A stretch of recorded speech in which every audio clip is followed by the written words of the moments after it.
Welcome to my channel. Subscribe, listen, and enjoy my stories every day. It all began on a Friday evening when Jessica told me she'd be working late. I didn't think much of it at first. Her job as a project manager had always been demanding, with late nights and early mornings, deadlines that didn't care about weekends. I understood the pressures of her job well enough. She had always been good at what she did. The last time we talked about her career, she beamed with pride, explaining how the firm had trusted her with a major project and how she was considering applying for a promotion. The job took a lot out of her, and I did my best to help out, handling things at home while she handled things at work. We were a good team. Or at least, I thought so. When she left that Friday, I couldn't shake a strange feeling.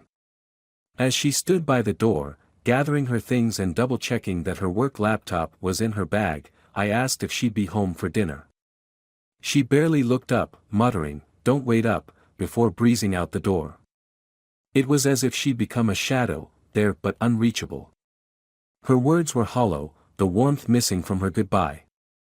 I told myself I was imagining things, that everyone has bad days.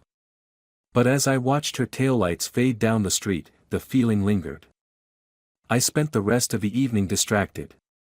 Normally, I'd have immersed myself in a book or finished up some work emails, but I found myself unable to focus on anything. I replayed our conversations from the past few weeks, searching for signs of distance or distraction. I thought about the late nights, the last-minute work trips, and the moments she seemed worlds away even when we were sitting on the same couch. Around 10, I picked up my phone. I had never invaded Jessica's privacy before, never even felt tempted to. But tonight, my hand hovered over the screen as I opened the messaging app linked to our shared phone plan. I could see all her recent messages, and at first, everything seemed normal. There were group texts with her coworkers and reminders about her upcoming projects. But then, something strange caught my eye. A message thread from an unfamiliar number with a Virginia area code. It was labeled Greg T. The texts were frequent, more frequent than any of her other messages. They went back weeks, filling up the page with emojis and exclamations, inside jokes and late-night banter. I scrolled further, my pulse quickening as the messages grew more intimate, more suggestive. She was careful with her words, always vague, but it was clear this was not just a colleague or a casual friend. They had plans to meet, and the way she talked to him was far too familiar. My stomach twisted. I closed the app, taking deep breaths to steady myself, to process what I had just seen. A part of me wanted to shut down my phone and pretend I hadn't seen anything. But another part, that growing, suspicious side of me, demanded answers. I couldn't ignore it, not now. I spent the next hour scouring her messages, piecing together a timeline of their interactions. From what I could gather, they'd been talking for at least a month, maybe longer. Every text felt like a betrayal, a confirmation of the suspicions I had pushed aside. I couldn't remember the last time she'd texted me with such eagerness, such warmth. The messages to me were brief, practical, often responses to things I'd asked her. But with him, she was different. Carefree. Flirtatious. Everything she hadn't been with me in a long time. As I sat there, phone in hand, 1,000 thoughts ran through my mind. I wanted to confront her, to demand answers, to make her explain herself. But I also knew that if I acted out of anger, I'd regret it. I needed to think, to plan.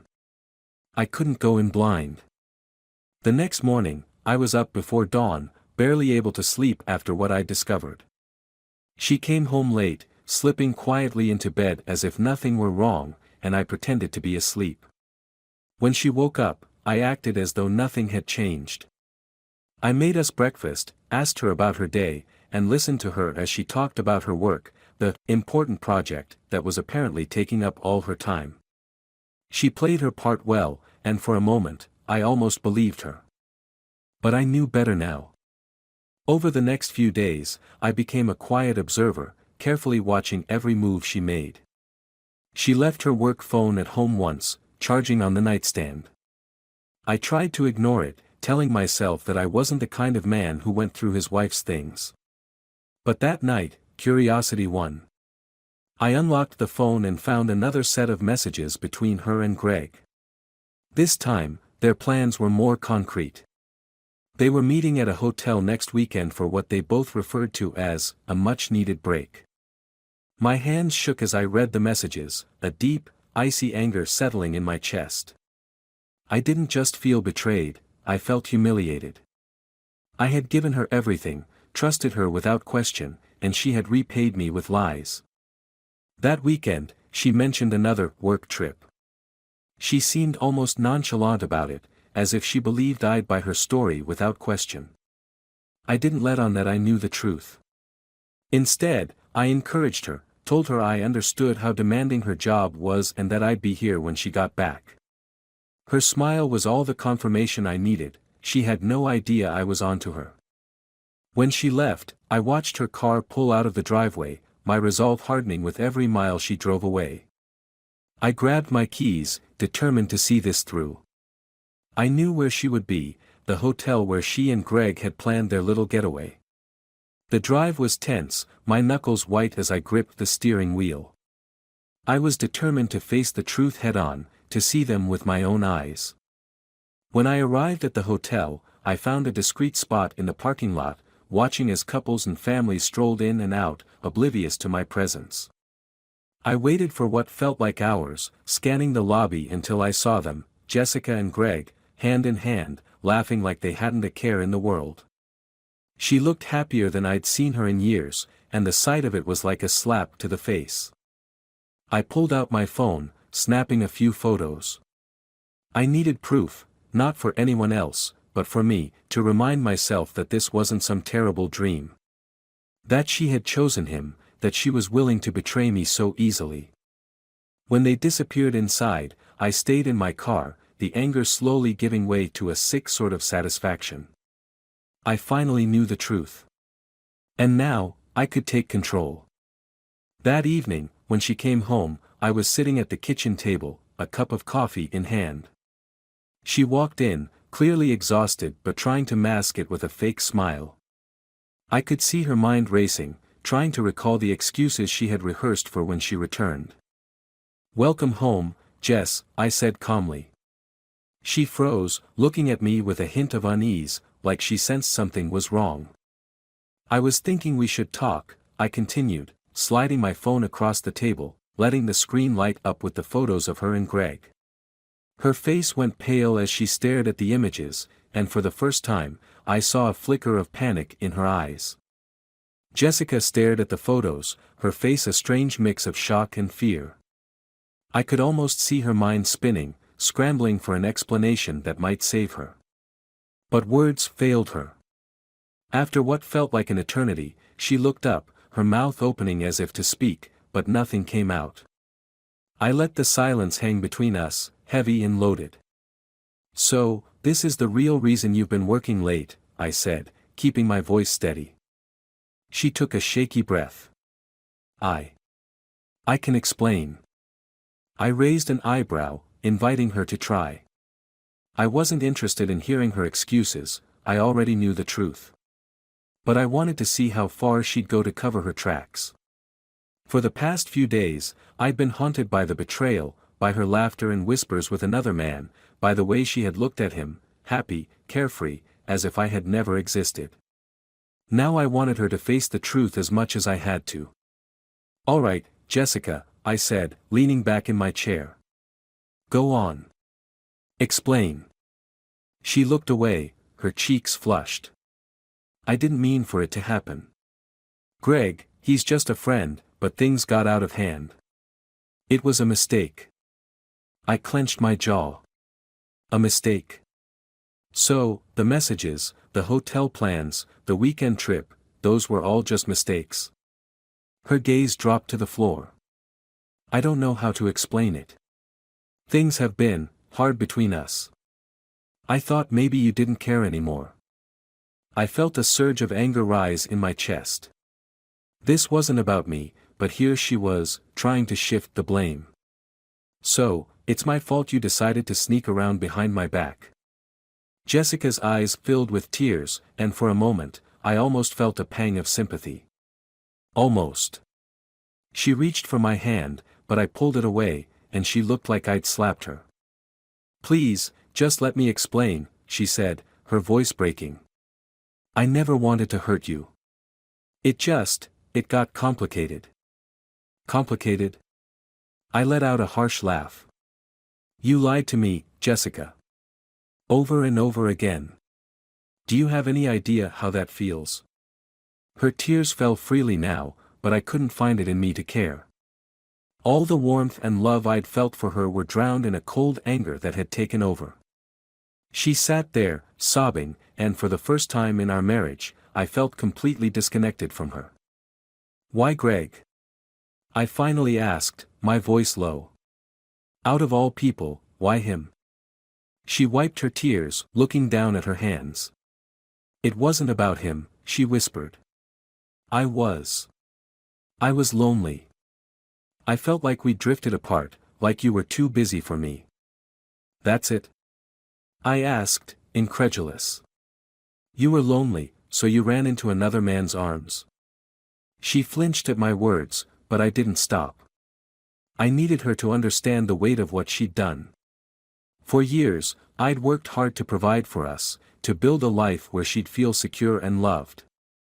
I'd made sacrifices, skipped out on things I wanted to do, all to make sure she was happy. And this was how she repaid me. Was he worth it? I asked, my voice a cold whisper. Did he make you feel less lonely? She didn't answer. Maybe she didn't know how to. The silence stretched on, each second amplifying the pain and anger swirling inside me. I'd pictured 1,000 different ways this conversation would go, but now that I was here, now that I was seeing the guilt on her face, I realized I'd never truly prepared for this. How do you prepare to face the person you thought you'd spend your life with, knowing they'd torn it all apart without a second thought? After a few moments, Jessica broke the silence. "I know I messed up," she said softly, her voice barely audible. "But I never stopped loving you. I felt so lost." "You felt lost?" I repeated, bitterness coating every word. "Jessica, do you have any idea how you made me feel?" She looked up, her eyes wide, pleading. "I know I hurt you. I know I broke your trust. But please, don't let this end us. We can fix this. I'll do whatever it takes." For a brief moment, I was tempted to believe her, to let myself fall back into the comfortable illusion of our marriage. But the memory of her laughing with Greg, of her sneaking around behind my back, cut through that illusion like a blade. She could say whatever she wanted, but I knew things could never go back to the way they were. "I don't think you understand," I said, my voice flat. "There's no going back. You made your choice, and now you have to live with it." Her face crumpled, fresh tears spilling down her cheeks. "Please, just give me a chance. I'll do anything. I'll go to counseling, I'll end things with Greg, I already did. Just, don't throw everything away." The desperation in her voice should have moved me, but instead, it only deepened my resolve. This wasn't something we could fix with counseling or promises. She had shattered something fundamental, something I didn't think I could ever rebuild. "I'm done," I said, my voice barely more than a whisper. "I can't do this anymore." Jessica's sobs filled the room, but I felt a strange sense of calm wash over me.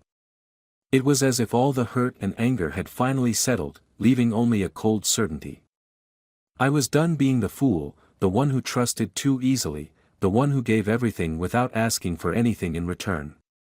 As she cried, I stood up, feeling a weight lift off my shoulders.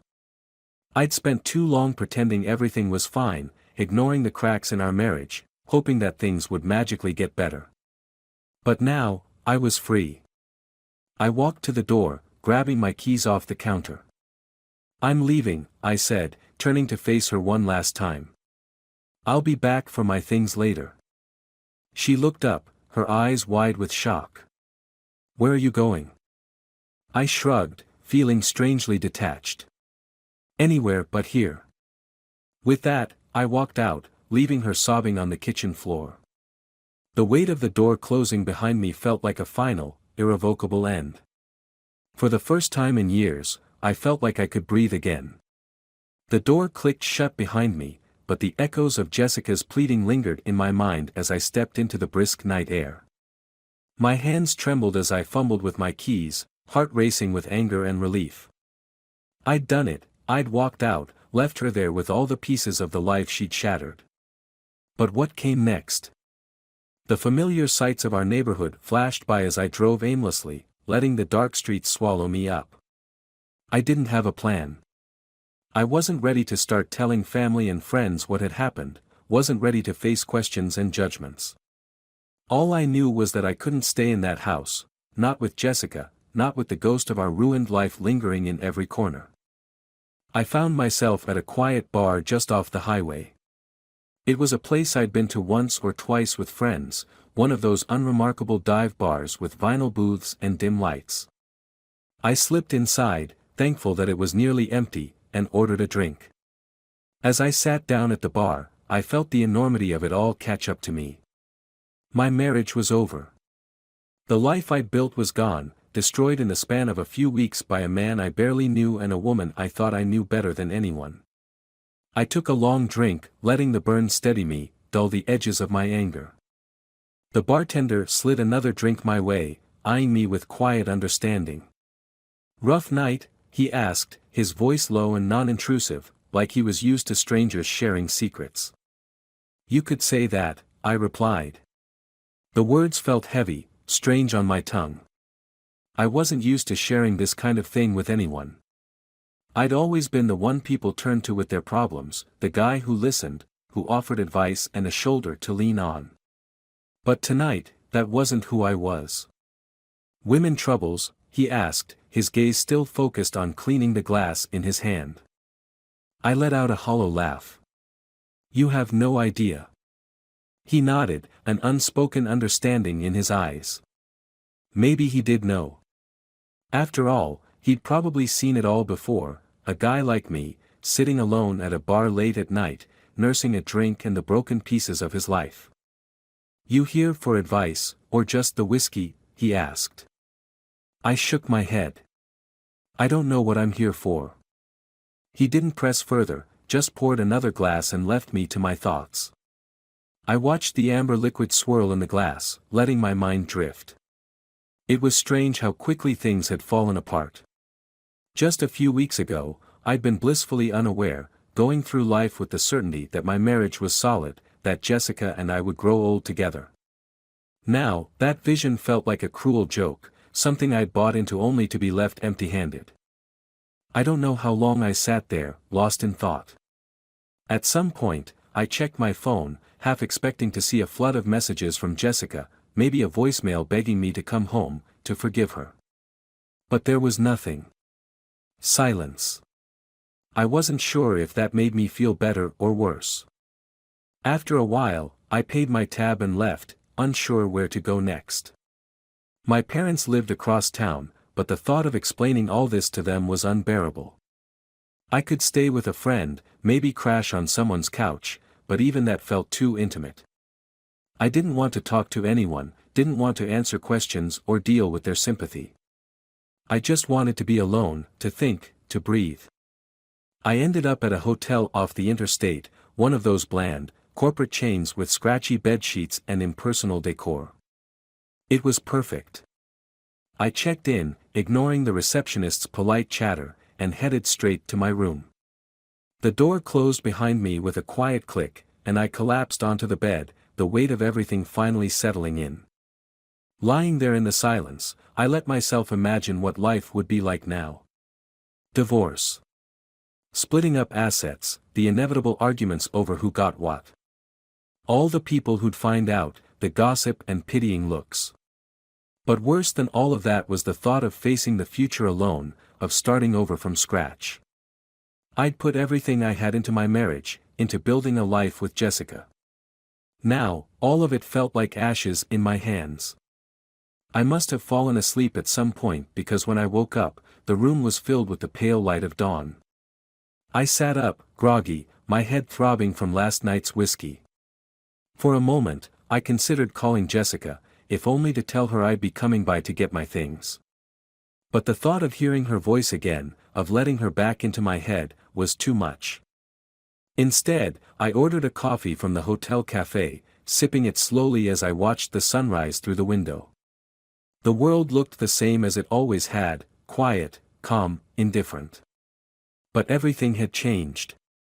The life I thought I knew was over, and there was no going back. After finishing my coffee, I took a deep breath and decided it was time to face reality. I couldn't hide in this hotel room forever. I had to go home, if only to collect my things and start figuring out what came next. I dreaded the thought of seeing Jessica again, of dealing with the inevitable confrontation. But there was no other choice. When I pulled into the driveway, her car was gone. Relief washed over me. I didn't want to see her, didn't want to hear her apologies or excuses. I wanted to get in, pack up, and leave. Inside, the house felt cold and empty, a hollow shell of the life we'd shared. Every room held memories, a photo on the wall, a piece of furniture we'd picked out together, the faint scent of her perfume lingering in the air. I moved quickly, grabbing clothes, toiletries, anything I couldn't bear to leave behind. I avoided our bedroom, didn't want to face the bed where we'd shared so much and where, I now suspected, she'd spent time imagining herself with someone else. I'd almost finished packing when I noticed something on the kitchen counter. It was a letter, her handwriting unmistakable on the envelope. Against my better judgment, I picked it up, tearing it open with a mixture of dread and anger. The letter was short, hastily written, the words scrawled in a messy, desperate hand. Please don't leave me. I know I've made mistakes, but I need you. I love you, and I'll do anything to fix this. Give me one last chance. I crumpled the letter, anger flooding through me.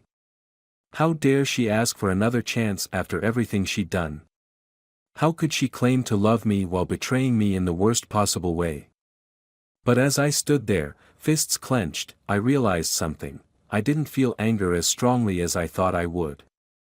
In fact, I felt empty. Hollow. The rage, the hurt, the betrayal, they were all still there, but they felt distant, like something that had happened to someone else. Jessica's words had no hold over me anymore. I didn't want her apologies, her promises to change. I didn't want her. Leaving the crumpled letter on the counter, I finished packing my things. When I left the house, I didn't look back. I packed the last of my things into the car, closing the trunk with a heavy thud. The house looked different somehow, standing silent and still in the cool morning light, as if it were holding its breath, waiting. I didn't linger. I got in the car and pulled out of the driveway, keeping my eyes fixed on the road ahead. I thought I'd feel relief or even a glimmer of freedom, but instead, I felt an empty ache. The same kind of ache that had kept me awake at night since I'd discovered her betrayal. And deep down, I knew this feeling was not going to fade anytime soon. I didn't have a destination in mind, so I drove for hours, letting the road and the familiar landscapes blur around me. It was only when I hit a stretch of country road outside town that I noticed my phone buzzing insistently in the passenger seat. A part of me didn't want to answer, didn't want to face whatever message might be waiting for me. But something compelled me to pick it up. It was Jessica's mother. "William," she said, her voice low and almost unrecognizable, "I'm sorry to bother you. I just thought you'd want to know." I waited, a strange sense of dread settling over me. "It's Jessica," she continued, her voice shaking. "She was in an accident." Her words hung in the air, sinking slowly into my mind. I pulled the car over, my hands gripping the steering wheel so hard my knuckles turned white. The world outside felt surreal, shifting in and out of focus as I processed her words. "Where is she?" I managed to ask, my voice barely above a whisper. "Memorial Hospital," her mother replied.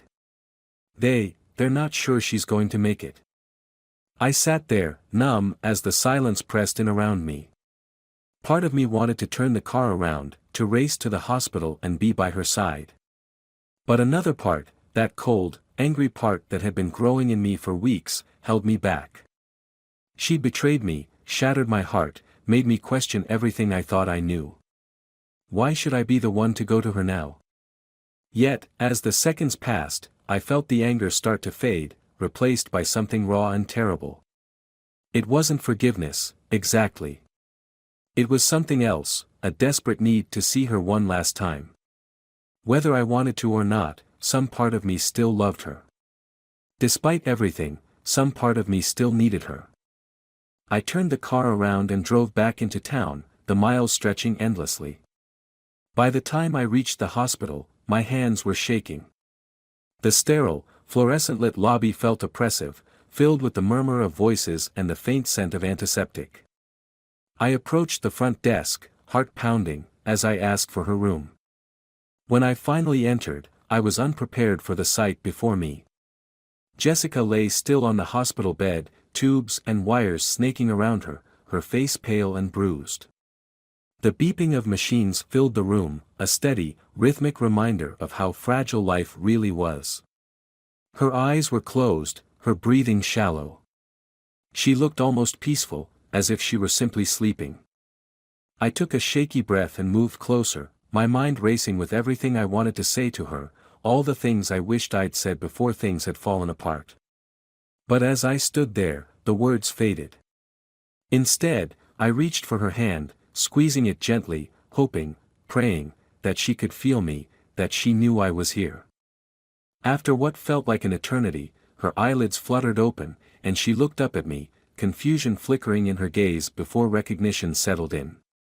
"William," she whispered, her voice barely audible.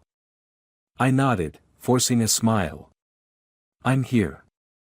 A tear slipped down her cheek, and I brushed it away with my thumb, feeling my own eyes sting with unshed tears. She looked at me, her expression a mixture of regret and sorrow, and I knew she understood. She knew what she'd done, the pain she'd caused. And now, lying here, it seemed so trivial, so insignificant compared to the life hanging in the balance. "I'm so sorry," she murmured, her voice thick with emotion. "I didn't mean. I never wanted to hurt you." I swallowed, the weight of her words pressing down on me. "I know," I whispered. "I know, Jessica." For a moment, we simply looked at each other, the unspoken words between us filling the silence. The anger, the betrayal, the hurt, it was still there, but now it felt distant, a shadow that had no place in this room. Her eyes began to droop, and I could see the exhaustion tugging at her, pulling her under. Her grip on my hand loosened, her breathing slowing. I sat there, holding her hand, watching as her chest rose and fell in fragile, shallow breaths. But then, slowly, her hand slipped from mine, and the beeping of the machine stilled. I felt the world fall away as the reality of the moment sank in, as I watched the light fade from her eyes, leaving only a hollow, empty stillness in its place. I sat there for a long time after she was gone, my hand still holding hers, my heart breaking in a way I hadn't thought possible. All the anger, the bitterness, the betrayal, it had all dissolved in the face of this, in the face of the quiet, unalterable end. There was no closure, no sense of justice or revenge. Just the cold, irrevocable finality of loss. As I finally let go of her hand, a strange calm settled over me. I'd wanted revenge, wanted her to suffer for what she'd done. But in the end, none of it mattered. All that mattered was the woman lying before me, the life we'd shared, the love that had brought us together, and the pain that had torn us apart. I stood up, my legs unsteady, and left the room.